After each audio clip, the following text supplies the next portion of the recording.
வணக்கம். இன்று தமிழர்களின் சித்திரை புத்தாண்டு நாள். அனைவருக்கும் புத்தாண்டு வணக்கங்கள். நான் அடுத்து முக்கியமான ஒரு ஒளிப்பதிவு இது தமிழ்நாட்டு அரசியலை பற்றி. இப்போது தமிழ்நாட்டு மாநில அரசுக்கான தேர்தல் பிரச்சாரம் சூடுபிடித்து கொண்டிருக்கிறது. அதை பற்றி ஒரு விஷயம் சொல்லலாம்னு நினைக்கிறேன். எங்கள் உலகத் தமிழர்கள், புலம்பெயர்கள் தமிழர்கள் அனைவரது விருப்பம் தமிழ்நாட்டிலே தமிழன் ஆளணும், தமிழ்நாட்டு அரசு வரணும் என்று. ஆனால் எங்களுக்கு ஒற்றுமை இல்லை. முதலாவது, நாம் தமிழர் கட்சி, இந்த கட்சி இலங்கையிலே இரத்தார் ஓடிக்கொண்டிருந்த போது சீமான் அவர்கள், வெற்றிக்குமார் அவர்களும், பின்னால் பல இளைஞர்கள், பெரியவர்கள், முதியவர்கள் அனைவரும் சேர்ந்துதான் இந்த நாம் தமிழர் கட்சி எங்கேயோ ஒருவர் பதிஞ்சு வைத்திருந்த கட்சியை அதை கட்சியாக பதிஞ்சு செயல்படுத்தினார்கள்.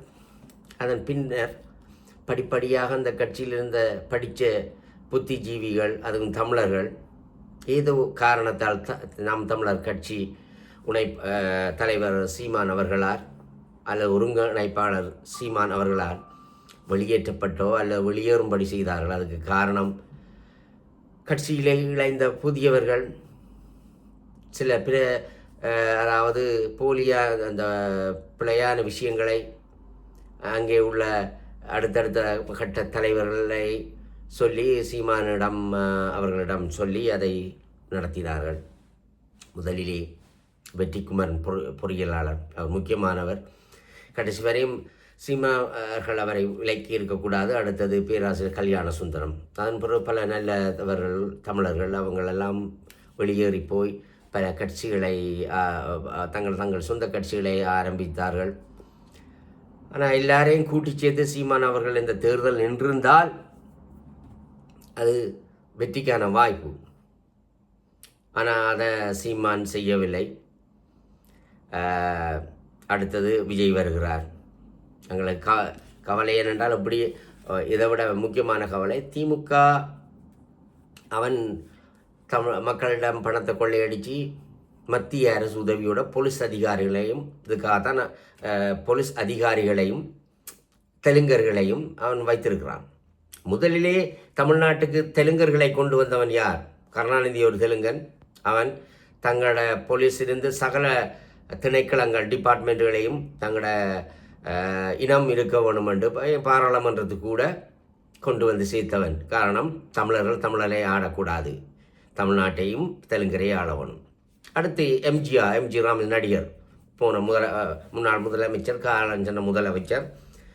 அவர் நல்லவர் தான், பிரச்சனைக்கு நிதி உதவினார் தான் தமிழ் போராளிகளுக்கு. ஆனால் அவர் என்ன செய்தார்?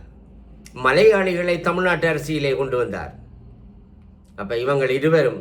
ஆனால் அடுத்தது காலஞ்சென்ற காமராஜர், முன்னாள் தமிழ்நாட்டு முதலமைச்சர் என்ன செய்தார்? அவர் பள்ளியை கட்டினார், உண்மை, அது செய்தார்.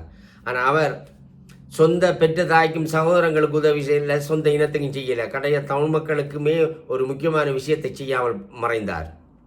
அதாவது தெலுங்கன் மற்றவன் எல்லாம் தங்களோட மாநிலே தங்கள் சொந்த இனம், சொந்த மொழியை படித்து வரவர்கள் தான் வேலை என்று அவர்கள் நிறைவேற்றி வச்சிருக்கிறார் சட்டம். இங்கே காமராஜர் அதை ஏன் செய்யாமல் போனார்? இன்று ஏன் இப்படி ஒரு நிலை? ஆனால் வந்த கருணாநிதி தமிழர் அல்லாதவர்களை வேலை செய்யலாம் என்று இப்போது அங்குள்ள தமிழ் இளைஞர் யுவதிகளுக்கு வேலை இல்லை. ஆனால் ஸ்ரீலங்காவில் மஹிந்த ராஜபக்ச தொடங்கக்கு முன்னால் தமிழர்களுக்கு வேலை கிடைத்தது. ஆனால் மஹிந்த ராஜபக்ச எப்போ அதற்கு வந்தானோ அன்றிலிருந்து இன்று வரை தமிழர்களுக்கு வேலை இல்லை, படித்தவர்கள் எல்லாம் வேலை வாய்ப்பு இல்லாமல் இருக்கிறார்கள். இதுக்கும் ஒரு இன அழிப்பை புத்திசாலி ஏன்னா தமிழர்கள் மற்ற நாடுகளுக்கு போகட்டும் என்று சொல்லி. அப்படியே போனால் அந்த இடங்களை அவர்களோட சட்டப்படி எல்லாம் அபகரிப்பது முஸ்லிம்களும் சிங்களவர்களும் சேர்ந்து. இதைத்தான் தமிழ்நாட்டிலும் செய்து கொண்டிருக்கார்கள். வடிவந்தாம்பர் 1 கிலோ பஞ்சையும் 1 கிலோ இரும்பு தான் 2 சமந்தான். அவன் தெலுங்கன், இவன் தமிழ்நாட்டை ஆழ்ந்தவனும் தெலுங்கனும் மலையாளிகளும்.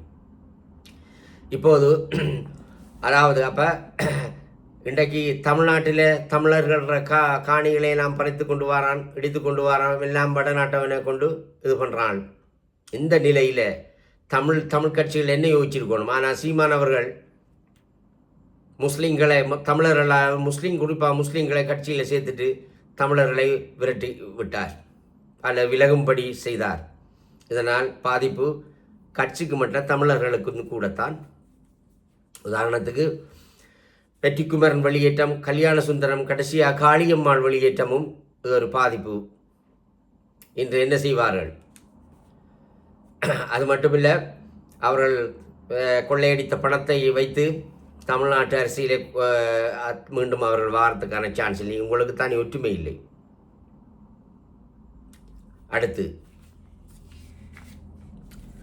நான் ஒரு தொலைக்காட்சியில் பார்த்தேன், ஈழப்போர் நடந்து கொண்டிருந்த நேரம் உச்சகட்டம் சீமான் தம்பி அவர்கள் பின்னால் ஆதரவு கொடுத்த இளைஞர் யுவதிகள், அதிலே இளைஞர்களை இவன் பன்னீர்செல்வம் என்பவன் அதிமுகவில் இருந்தவன் அடித்ததை நான் ஒரு வீடியோ ஒளிப்பதிவிலே பார்த்தேன்னா இன்னும் ஞாபகமாக இருக்கிறது. இப்போ அவன் விஜய்கிட்ட போனால் அப்படி போனால் அப்படின்ட்டு அது வேறு பிரச்சனை. அடுத்து முக்கியமான ஒரு விஷயம் என்னென்றால், சீமான் அவர்களும் விஜய் அவர்களும் குள்ள ஒரு ஒற்றுமை ஒன்று இருக்குது. சீமான் அவர்கள் இலங்கை தாக்கி பிறந்த நடிகையை உத்தரவாதம் கொடுத்து தனது அலுவல்கள் முடிந்தவுடன்,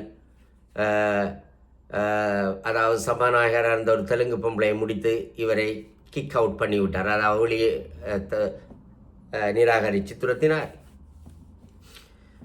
அடுத்து விஜய் அவரும் புலம்பெயர் தமிழர் கோடீஸ்வர பெண் குடும்பத்தைச் சேர்ந்த ஒரு பெண்ணை முடித்தார், அவரும் இப்போது துரத்தி விட்டார். நீங்கள் இருவரும் தமிழ்நாட்டிலே வரணும் என்று நாங்கள் எதிர்பார்க்குறோம், அது வேறு பிரச்சனை. ஆனால் உங்கள் 2 பேருக்குள்ளே ஒரு ஒற்றுமை இருக்குது. ஈழத்து தமிழ் பெண்களை ஏமாற்றியவர்கள் நீங்கள் என்று கூறி, எல்லா புகழும் இறைவனுக்கே. தமிழர் சீமானோ அல்லது விஜயோ வர தான் வேணும். இந்த திமுக கும்பலை விரட்டி அடிக்க வேணும் என்று கூறி எனது இந்த ஒளிப்பதிவை நான் முடிக்கிறேன். நன்றி, வணக்கம்.